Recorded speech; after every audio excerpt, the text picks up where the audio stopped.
At heto naman po yung time na ako po ipapasok ng pangmaga. At lalakarin ko nga lang po simula dito po sa aming bahay hanggang doon po sa aming restaurant. Kaya naman pagkagising ko niyan ay dali-dali na tayong gumayak. Siyempre kailangan nating magdasal bago umalis para maging safe po ang ating paglalakad sa araw-araw. Dati po kasi nagising ako ng 5:30 para pagpapasok na ako. Mga 6:30 mag-aabang na po ako dun sa kalsada para may masakyan. Ang kaso po, mahirap nga po yung sasakyan pagka umaga dahil bihirang bihira po dumadaan.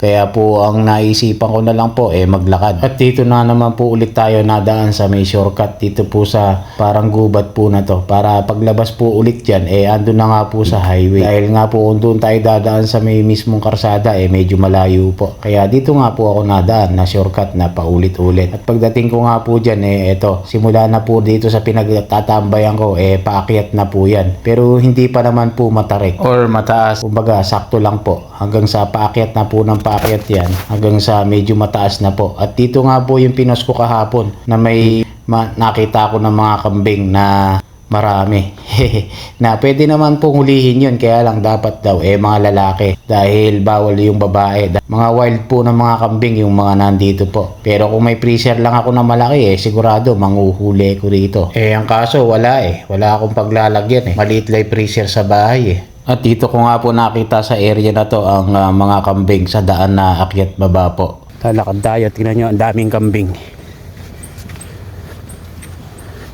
No, tago yung iba. Tago ay. Yun oh. Yadang ng daan no. Ayan oh, alang may alaga niyan. Mga kambing dito. Mga wild lang po yan. Pwede itong hulihin yan. Basta lalaki lang. Huwag lang babae. Puro babae natin. Para nga daw dumami. Mga dito lang nakatira yan sa bundok. Oh, yung pa iba. May daw, may. Oh. Madami yan. Basta dito lang sa bundok. Ayan. Mga nakakawala lang.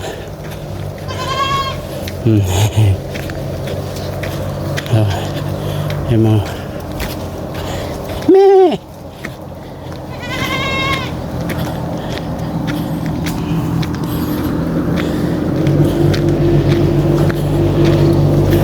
Yun. Meron na kasing nadaan na sasakyan kaya nagsisitago na po ulit yan dun po sa mga bundok, kaya po naalis na agad itong mga kambing. Yun, nakakita rin tayo.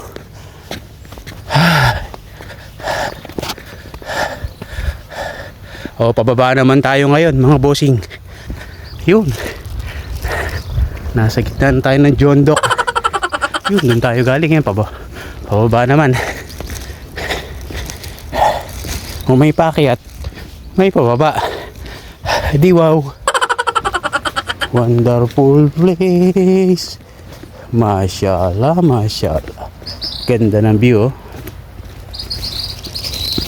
Ayun, yung sa amin. Yung lalakarin ko, yun yung kulay orange na yun. Yan mismo. Diyan tayo papasok sa aming store. Lakad nga ayun no, tingnan mo yung daan no. Baba lang naman yan akyat baba, baba akyat. Ayan. Mashallah, mashallah.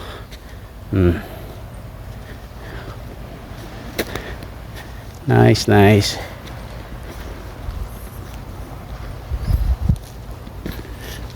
Game, lakad lang tayo mga bossing. Ganun din yung dinaanan ko, akyat baba lang, paulit-ulit.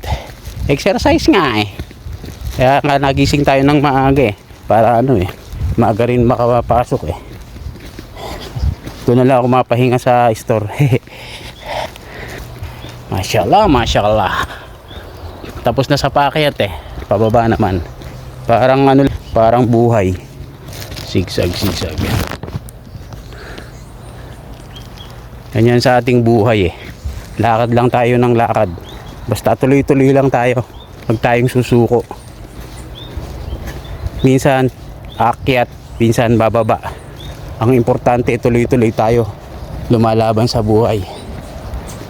Kaya naman ito, nung pagdating ko dito sa aming restaurant, sigurado, nag-alis nga agad ako ng damit dito dahil sobrang pawis ko, buti may doble ko. At yung pandoble ko nga aalisin ko, yung damit na lang ang isusuot po. At meron naman po akong pamalit na damit para yun na lang po yung isusuot natin na pandoble sa ating t-shirt. Dahil nga pawisan na po ako niyan na paulit-ulit. Buti may mineral water doon na extra, papalitan ko na lang kung sino may-ari nun.